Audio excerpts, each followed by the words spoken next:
Hello students, आज हम कक्षा 10वीं की स्पर्श पुस्तक का दूसरा पाठ पढ़ने जा रहे हैं, जिसमें मीरा के पद के बारे में बताया गया है।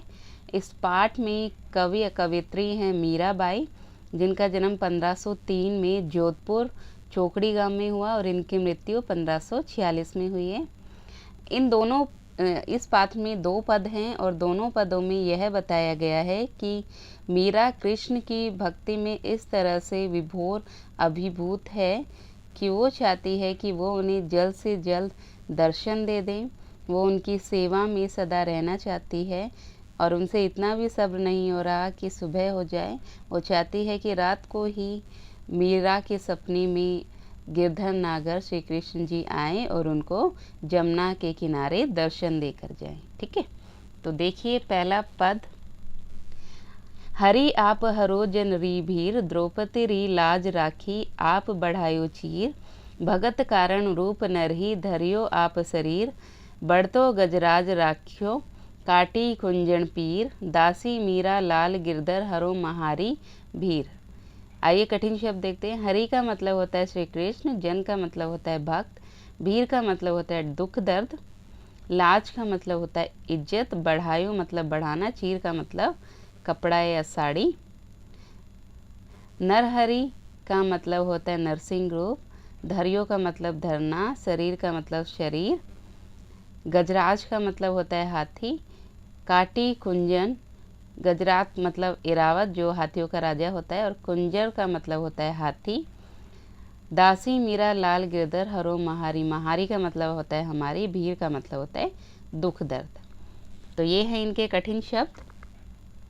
हरि श्री कृष्ण, जन भक्त, भीर दुख दर्द, लाज इज्जत, कुंजर हाथी, काटी मारना, लाल गिरधर श्री कृष्ण, चीर साड़ी कपड़ा, नरहरि नरसिंह अवतार, शरीर का मतलब शरीर, गजराज का मतलब हाथियों का राजा ऐरावत, और महारी का मतलब होता है हमारी। प्रसंग देखिए इसका। प्रस्तुत पाठ हमारे हिंदी पाठ्य पुस्तक स्पर्श से लिया गया है। इस पद की कवयित्री मीरा है। इसमें कवयित्री भगवान श्री कृष्ण के भक्त प्रेम को दर्शा रही है और स्वयं की रक्षा की गुहार लगा रही है।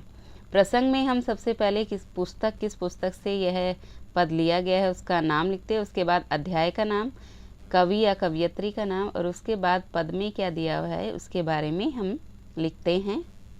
आइए इसकी व्याख्या देख लें। इस पद में कवयित्री मीरा भगवान श्री कृष्ण के भक्तों के सभी प्रकार के दुखों को हरने वाले हैं, अर्थात दुखों का नाश करने वाले हैं। मीरा उदाहरण देते हुए कहती है कि जिस तरह आपने द्रौपदी की लाज बचाई और साड़ी के कपड़े को बढ़ाते चले गए, जिस तरह आपने अपने भक्त प्रहलाद को बचाने के लिए नरसिंह का शरीर धारण कर लिया, और जिस तरह आपने हाथियों के राजा भगवान इंद्र के वाहन ऐरावत हाथी को मगरमच्छ के चंगुल से बचाया था, हे श्री कृष्ण उसी तरह अपनी इस दासी अर्थात भक्त के भी सारे दुख हर लो, अर्थात सभी दुखों का नाश कर दो। आइए अब इसका दूसरा पद देखते हैं।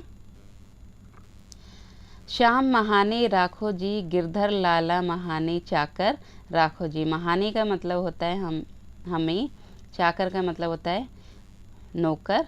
चाकर रहस्यों बाग लगास्यों, रहस्यों मतलब रहकर, बाग लगास्यों लगाना, नित उठ दर्शन पास्यों, बिंदरा वनरी कुंज गली में गोविंद लीला गास्यों, गास्यों का मतलब होता है गाना, चाकरी में दर्शन पास्यों पाना, सुमिरन पास्यों खर्ची, भाव भक्ति जागिरी पास्यों तीनों बाता सरसी, मोर मुकट पीताम्बर सोहे गल व जंती माला, बिंद्रा वन में धेनु चरावे, धेनु का मतलब होता है गाय, मोहन मुरली वाला, ऊंचा ऊंचा महल बनावे बीच बीच राखू बारी, सांवरियारा दर्शन पास्यों पहर कुसुम्बी साड़ी, आधी रात प्रभु दर्शन दीजो जमुना जी रे तीर, मीरा रा प्रभु गिरधर नागर हिवड़ो घणो अधीर। तो इसमें मीराबाई से सब्र नहीं हो रहा, वो अपने कृष्ण के दर्शन के लिए इतना व्याकुल है कि वो चाहती है कि आधी रात को ही वो मेरे सपनों में आए और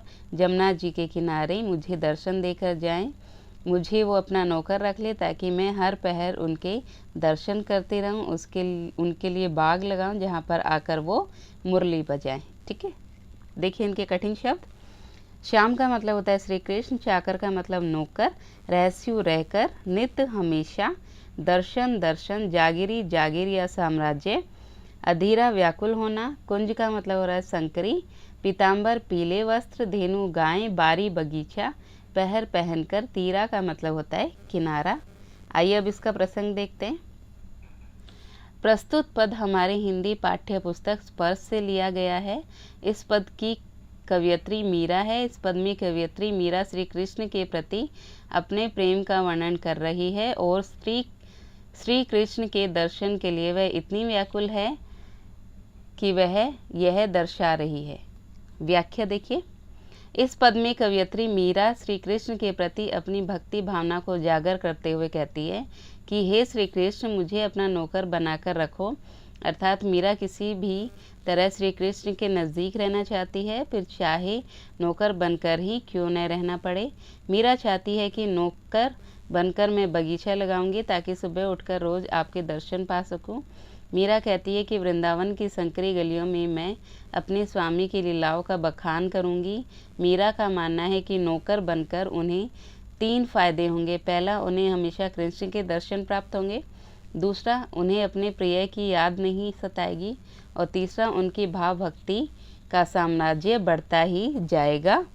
मीरा श्री कृष्ण के रूप का बखान करते हुए कहती है कि उन्होंने पीले वस्त्र धारण किए हुए हैं, सर पर मोर पंखों का मुकुट विराजमान है और गले में वैजंती फूल की माला को धारण किया हुआ है।